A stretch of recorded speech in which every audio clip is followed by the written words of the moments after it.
YCP rebel MP Raghuramakrishnaraju టీడీపీలో చేరారు. చంద్రబాబు సమక్షంలో పసుపు కండువా కప్పుకున్నారు. టీడీపీ అధినేత చొరవతోనే మళ్లీ ప్రజల ముందుకొచ్చారని రఘురామ తెలియజేశారు. చంద్రబాబు ప్రజల రుణం తీర్చుకుంటానన్నారు. జూన్ 4న కూటమి ప్రభంజనం సృష్టిస్తుందని జోస్యం చెప్పారు. తెలుగుదేశం పార్టీ అభిమానులు, జనసేన అభిమానులు, భారతీయ జనతా పార్టీ అభిమానులు అందరికీ నా హృదయపూర్వక నమస్కారాలు.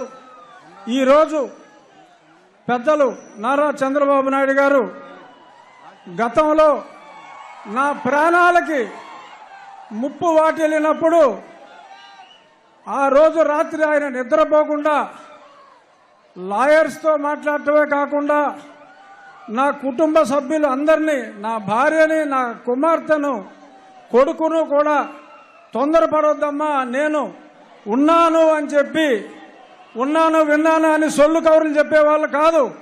నిజంగా ఆయన నాకు ఉన్నారు, నిజంగా ఆయన నా ఆక్రోశం విన్నారు కాబట్టి ఇప్పుడు ఆయన చెప్పినట్టు నేను మీ ముందు బ్రతికున్నా. సో కాబట్టి నేను ఆయనకి ఎంతో రుణపడి ఉన్నాను.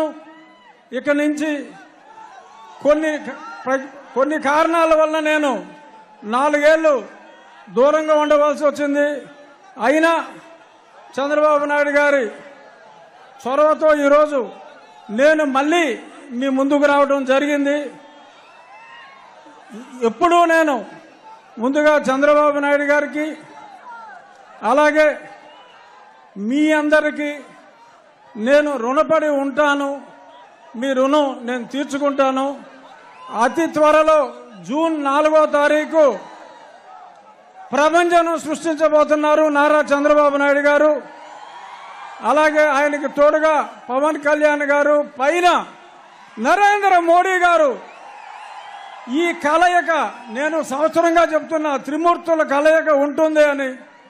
అందులో బ్రహ్మ మోడీ గారు అయితే విష్ణుమూర్తి మన చంద్రబాబు నాయుడు గారు, పరమశివుడు పవన్ కళ్యాణ్ గారు, సైన్యం మనం అందరం. జై తెలుగుదేశం, జై చంద్రబాబు నాయుడు గారు, జై మోడీ, జై పవన్ కళ్యాణ్. Thank you.